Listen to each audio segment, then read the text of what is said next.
excuse me, Mr. Secretary, can you tell me, was there a particular moment when the president decided to pull the trigger on this operation where he said, now, rather than being, something in the holster, now we're going to pull the trigger on it?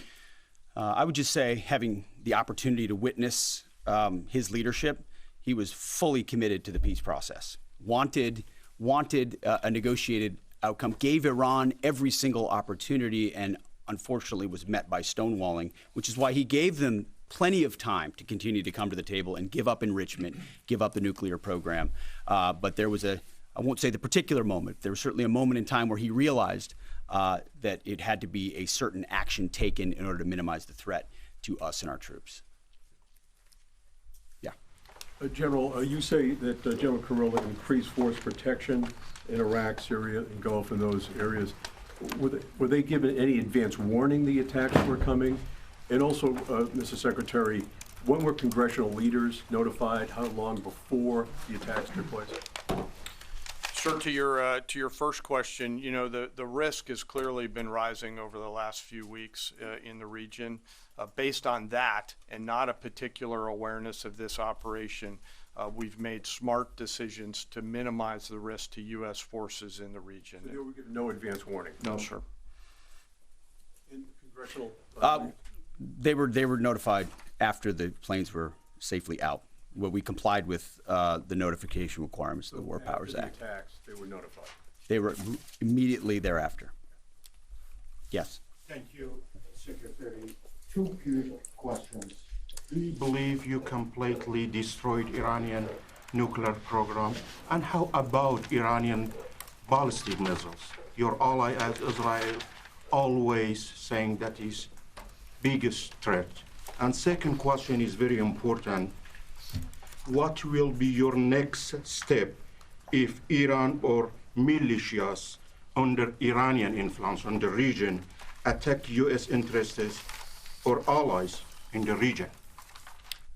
And you can chime in on this too, Mr. Chairman. The battle damage assessment is ongoing, but our initial assessment, as the chairman said, is that all of our precision munitions struck where we wanted them to strike and had the desired effect. Which means especially in Fordo, which was the primary target here, we believe we achieved destruction of capabilities there. Ultimately, wherever it may be, whether it's in Iraq or Syria or bases in the Gulf, as the president said, it would be, as the chairman said, it would be a very bad idea for Iran or its proxies to attempt to attack American forces. Yes. Thank you, Mr. Secretary. Regarding retaliations, Iran and North Korea are cooperating on nuclear and missile development. Do you think there is a possibility that Iran, North Korea, and the other forces, such as China, will join forces to retaliate against the United States?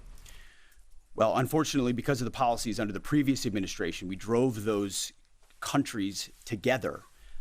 And ultimately, that creates a challenging environment. For this particular operation, the focus is on Iran and Iranian nuclear capabilities. That's our focus here, is to not just say that they can't have, but President Trump has said from over 20 years, frankly, Iran cannot have a nuclear weapon. And ultimately, he decided this is the moment, given their stonewalling, when direct military action had to be taken to prevent that from happening. Yes. Thank you very much. General Kane, I understand OPSEC, I respect OPSEC. Can you say at all what security procedures are being taken to protect U.S. troops in Iraq and elsewhere in the Middle East? And Secretary Hegseth, as a global war on terrorism veteran, what do you say to veterans who may be concerned the U.S. is getting into another open-ended war in the Middle East over weapons of mass destruction? Thanks, sir, for the question. I won't comment on what force protection measures are being taken in the region. What I will say is we're being proactive and not reactive, and being very thoughtful about ensuring that we do all that we can to protect our forces out there. And I would just say, as the president has directed and made clear, this is most certainly not open-ended. It doesn't mean it limits our ability to respond. We will respond if necessary. The most powerful military in the world is postured and prepared to defend our people.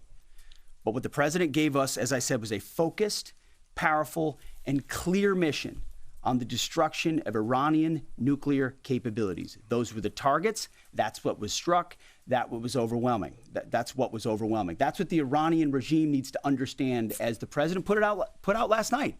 He wants peace. There needs to be a negotiated settlement here. We ultimately demonstrated that Iran cannot have a nuclear capability. That is a very clear mission set on this operation.